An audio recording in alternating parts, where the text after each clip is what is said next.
আসসালামু আলাইকুম এভরিওয়ান, কি অবস্থা সবার? আশা করি সবাই ভালো আছো। আল্লাহর রহমতে আমিও খুব ভালো আছি। আজকে ভিডিওটা খুবই স্পেশাল যারা সুজুকি জিক্সার মনোটন এই বাইকটি ইউজড কিনতে যাচ্ছ। অনেকেই কিন্তু মার্কেট প্লেসে দেখেছো 1 লাখ টাকায় সুজুকি জিক্সার মনোটন। কিভাবে সম্ভব? গাইস, সম্ভব। কারণ বর্তমান সময়ে সুজুকি জিক্সার মনোটনের প্রাইসটা একটু কমে এসেছে।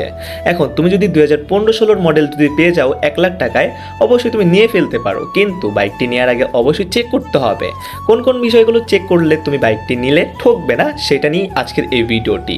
যারা যারা ভিডিও দেখতেছো অবশ্যই কিন্তু সম্পূর্ণ ভিডিও দেখবে। ইনশাল্লাহ এই ভিডিওটি দেখলে হয়তো ইউজড বাইক কেনার পরে তুমি কখনো ঠকবে না। কারণ একটা ইউজড বাইক কেনার সময় যদি এই বিষয়গুলো না দেখো তাহলে তুমি কেনার পরে কিন্তু ঠকে যাবে ইজিলি, এবং কি তোমার পুরো কষ্টের টাকাটা জলে চলে যাবে। কারণ একটা ইউজড বাইকে কেনার সময় তুমি যদি না বুঝে কিনো, তোমার এখানে কিন্তু টাকা আরও অনেক যাবে। তখন তুমি ভাববা যে টাকা দিয়ে প্যারা কিনে ফেলেছি। যাই হোক গাইস, বাইকটা কেনার আগে সর্বপ্রথম তুমি চালাবে। বাইকটি চালানোর পরে তুমি দেখবে বাইকটি তোমার কাছে চালানোর পর ভালো লাগতেছে নাকি। যদি ভালো লাগে দেন তুমি চেক করা শুরু করবে। এখন চেক করতে হবে ফার্স্ট থেকে, যেমন মিটার। মিটার কত কিলো চলেছে, যেহেতু 15-16 মডেল তাহলে চলার কথা প্রায় 50+, মানে 50,000 প্লাস।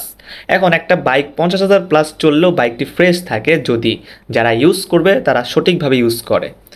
গেল গাইস মিটার। দ্বিতীয়ত তোমরা চেক করবে বাইকের সাউন্ড।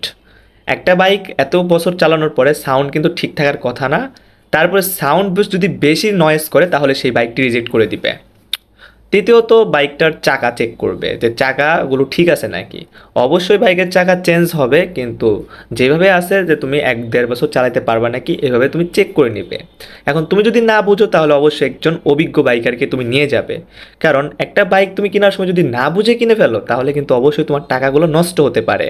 যেমন আমি R15 কিনেছিলাম, যখন কিনেছিলাম তখন কুলার এবিএস এগুলো আমি অতটা বুঝতাম না। কেনার পরে আমি ধরা খেয়েছি প্রায় 40,000 টাকা।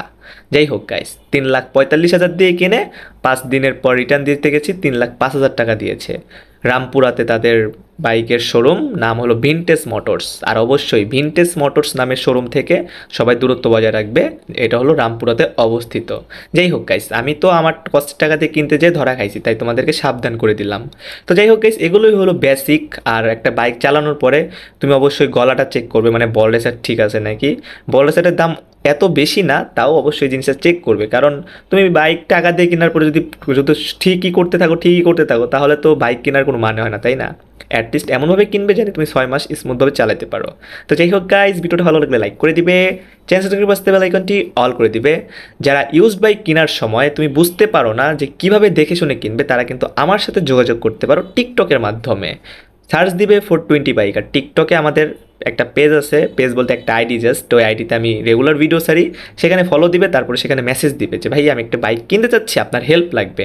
আমি আমার দিক থেকে সর্বোচ্চ হেল্প করার ট্রাই করব। যাবো, দেন বাইক চেক করব, বাইক তোমাকে সুন্দরভাবে কিনে দেওয়ার ট্রাই করব। এতটুকু আমি হেল্প করতে পারবো শুধুমাত্র আমার সাবস্ক্রাইবারদের জন্য। তো যাই হোক গাইস, আজ এ পর্যন্তই। দেখাবে নেক্সট কোনো ভিডিওতে। সে পর্যন্ত ভালো থাকবে, সুস্থ থাকবে, নিজের চারিপাশকে ভালো রাখবে। আল্লাহ হাফেজ গাইস।